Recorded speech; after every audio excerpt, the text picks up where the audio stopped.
During World War II, the United States military faced a persistent problem. Pilots flying B-17 bombers were repeatedly crashing their planes into the runway by retracting their landing gear instead of their wing flaps after touchdown. The military initially blamed these catastrophic failures on the humans in the seat. They assumed these highly trained pilots were simply fatigued or acting carelessly.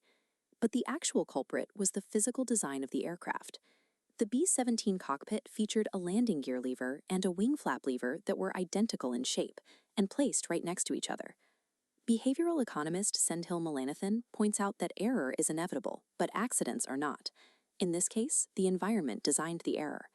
This principle extends far beyond physical cockpits. When you experience environments of scarcity, whether a lack of time, a lack of money, or a lack of autonomy, that deficiency captures your attention. You pay a cognitive bandwidth tax. When your brain is forced to focus on a singular acute stressor, you have less processing power for everything else. Your fluid intelligence and executive function are mathematically degraded. We tend to think of cognitive capacity as a static, fixed genetic trait. The reality is that capacity is highly elastic.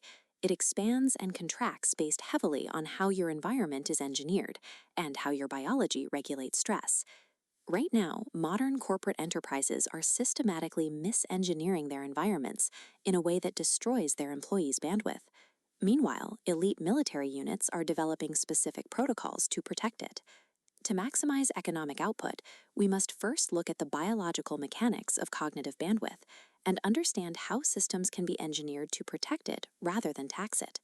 To measure this depletion, Mullainathan and his colleague Eldar Shafir ran an experiment in a mall. They measured subjects' cognitive processing power using Raven's progressive matrices, an IQ test measuring fluid intelligence without requiring prior expertise. Before taking the test, subjects were prompted to imagine a hypothetical scenario. Their car breaks down, and it will cost $300 to fix.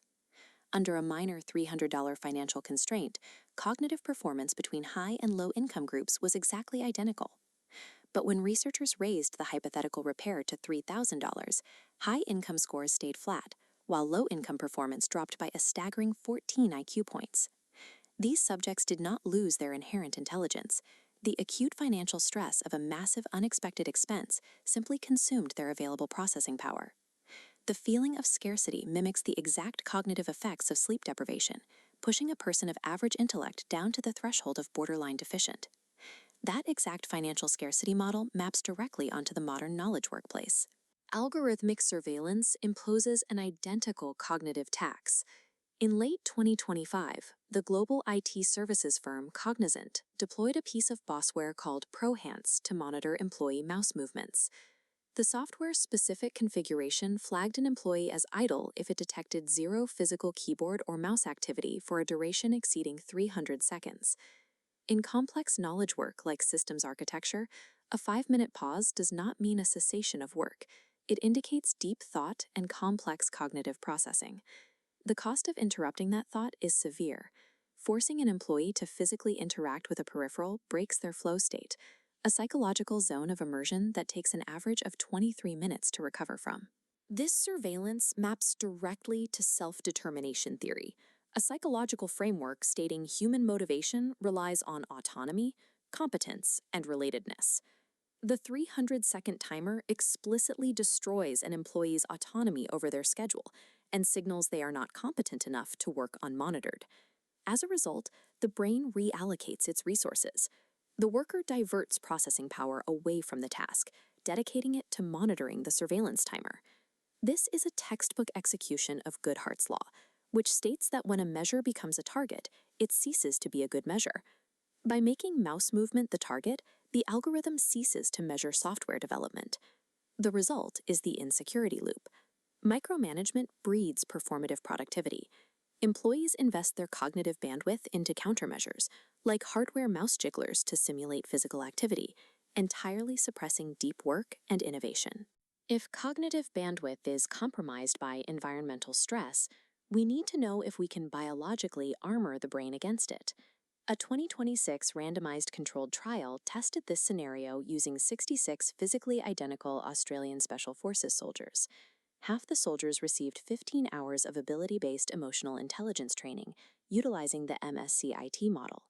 The MSCIT model is an assessment tool that measures emotional intelligence as an objective cognitive ability rather than a self-reported personality trait. During simulated combat stressors, the emotionally trained group exhibited significantly lower salivary cortisol levels. The training successfully mitigated the activation of their HPA axis, the system controlling physiological stress reactions. This biological regulation was sustained across multiple extreme exercises, including the day rappel task. Because their biological response was regulated, their behavioral performance was preserved. The trained group maintained a 94.1% shooting accuracy, compared to just 51.6% for the control group. Their cognitive performance was similarly insulated. Accuracy in complex mathematical calculations under pressure was nearly triple the control group, scoring 56% correct versus 19%.